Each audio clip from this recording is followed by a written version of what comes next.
Hello everyone, आज करेंगे हम question number 27 and 28 and I hope आप सब लोग बढ़िया हैं।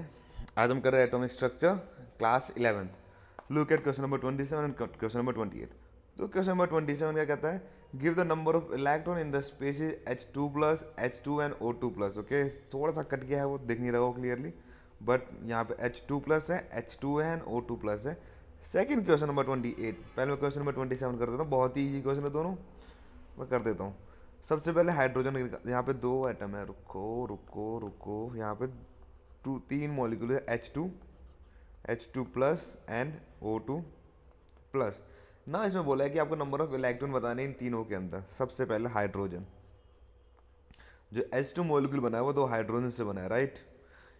हाइड्रोजन के अंदर होता है 1 इलेक्ट्रॉन, इसके अंदर भी होगा 1 इलेक्ट्रॉन, कंबाइंडली 2 इलेक्ट्रॉन्स। समझ रहे हो? जो हाइड्रोजन मॉलिक्यूल बना है वो दो हाइड्रोजन से बना है। ये रहा एक हाइड्रोजन, ये रहा दूसरा हाइड्रोजन। इसके अंदर एक हाइड्रोजन होता है, इसके अंदर भी एक ही हाइड्रोजन होता है। जब दोनों मॉलिक्यूल एक साथ कंबाइन, जब दोनों एटम एक साथ कंबाइन होंगे तो उनके नंबर ऑफ इलेक्ट्रॉन भी तो ऐड अप होंगे। तो ओवरऑल इलेक्ट्रॉन कितने हो गए? 2 इलेक्ट्रॉन। नाउ H2 प्लस, ये भी बना एक हाइड्रोजन से, और एक और हाइड्रोजन, दो हाइड्रोजन से बना है। इसके अंदर भी एक इलेक्ट्रॉन हाइड्रोजन के अंदर, इसके अंदर भी एक ही इलेक्ट्रॉन है, combinedly again 2 electron. Correct? Not correct. क्यों? क्योंकि यहाँ पे H2 प्लस है। H2 क्या है? प्लस। दैट्स H2 प्लस का मतलब ये पॉजिटिव है। पॉजिटिव कैसे बनेगा कोई पार्टिकल? जब वो एक इलेक्ट्रॉन लूज कर देगा तभी तो वो पॉजिटिव बनेगा। तो इसका मतलब H2 प्लस का मतलब क्या, उसने एक इलेक्ट्रॉन लूज कर दिया है। टोटल कितने होने चाहिए? 2 इलेक्ट्रॉन्स, बट एक इलेक्ट्रॉन लूज करने की वजह से यहाँ पे रह गया 1 इलेक्ट्रॉन ओनली। सो H2 प्लस में कितना इलेक्ट्रॉन्स है? 1 electron only. Now oxygen molecule, ये बनता है दो ऑक्सीजन से। ऑक्सीजन के अंदर कितने होते हैं? 8 इलेक्ट्रॉन्स होते हैं, राइट। तो टोटल इलेक्ट्रॉन्स कितने हो गए? 16 electron. Again look at this, O2 plus आइए, O2 plus mean positive molecule आइए। प्लस कैसे बनेगा? जब इनमें से इलेक्ट्रॉन निकाल देंगे हम लोग। जब इसमें से हम इलेक्ट्रॉन माइनस कर देंगे, एक इलेक्ट्रॉन निकाल देंगे, जब तो O2 प्लस बनेगा। ये 1 प्लस है। अगर इसमें दो इलेक्ट्रॉन निकाल देते हम लोग तो यहाँ +2 होता। यहाँ क्या है? +1 ओनली, मतलब हमने एक ही इलेक्ट्रॉन निकाला, एक इलेक्ट्रॉन निकाला है, मीन्स टोटल होने चाहिए थे 16 इलेक्ट्रॉन, बट O2 प्लस है, मीन्स एक इलेक्ट्रॉन निकाल दिया है, तो हो गए 15 इलेक्ट्रॉन। समझ में आ गया? H2 है जो हाइड्रोजन मॉलिक्यूल है, उसके अंदर है 2 इलेक्ट्रॉन। जो हाइड्रोजन आयन है, हाइड्रोजन मॉलिक्यूल आयन, उसके अंदर है 1 इलेक्ट्रॉन। और जो ऑक्सीजन मॉलिक्यूल आयन है वो है, उसके अंदर है 15 इलेक्ट्रॉन। ये तो हो गया होगा क्वेश्चन नंबर 27। ठीक है, क्लियर? लिखना है लिख सकते हैं, और स्क्रीनशॉट लेना है स्क्रीनशॉट ले सकते हैं, क्योंकि मैं आपसे इरेज करने वाला हूँ। कर दिया। नाउ देखो क्वेश्चन नंबर 28 आंसर। ठीक है, अब देखो जरा। पहला पार्ट ये कहता है atomic orbital has n equals to 3। n की वैल्यू में गिवन है। n क्या है? Principal quantum number. ना पूछा है कि what are the possible value for l and ml। इन गधों ने इसको ऐसे लिखना था, m और l should be in substitute. ये भी मिलीलीटर लग रहा है यहाँ पे ना। देखो सबसे पहले पहला पार्ट ही करता हूँ। n की वैल्यू दे रखी है 3। n क्या है? Principal quantum number. अगर अब l की वैल्यू निकालोगे, l की वैल्यू होती है 0 टू n-1। एम एल जो मैग्नेटिक क्वांटम नंबर होता है उसकी वैल्यू होती है -l टू +l। नाउ अब निकालते जरा आंसर। सबसे पहले l निकालते, क्या होगा? 0 टू 3-1। 3-1 क्यों? n की वैल्यू 3 गिवन हमें, तो 3-1, तो 0 टू 3-1 = 2। l की वैल्यू रेंज में आती है, ध्यान रखना। तो 0, 1 एंड 2, ये आपकी वैल्यू आएगी। नाउ एम एल की value, magnetic quantum number. Now again L की वैल्यू हमारी क्या क्या आएंगी? 0, 1 एंड 2। सो इसी तरीके से एम एल की वैल्यू भी अलग अलग आएंगी, 4 0, 4 1 एंड 4 2। ठीक है, तीन वैल्यूज आएंगी।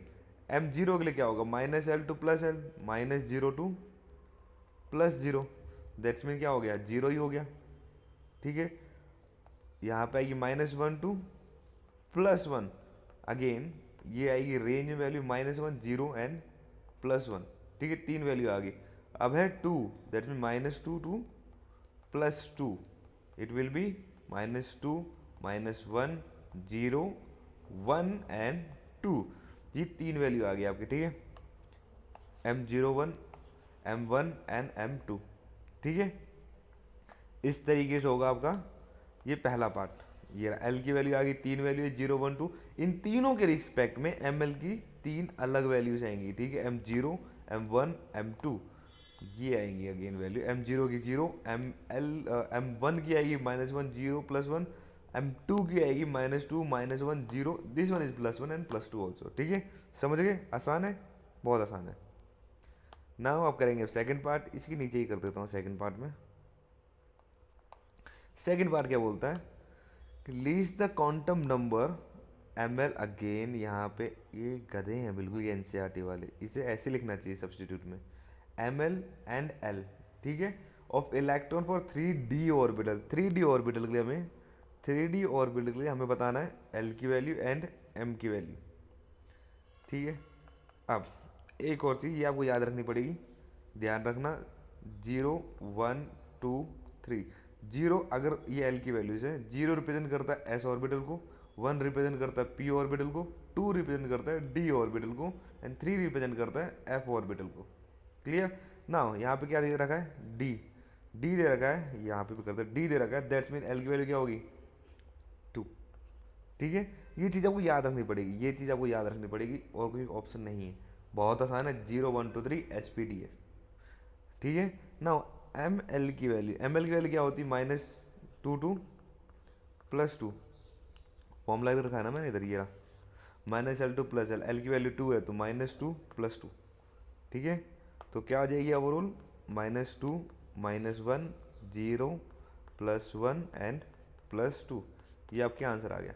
ये आ गया सेकंड पार्ट का answer. Now third part, third part क्या कहता है कि which of the following orbitals are possible, इनमें से कौन से ऑर्बिटल पॉसिबल्स हैं, कौन कौन से, 1p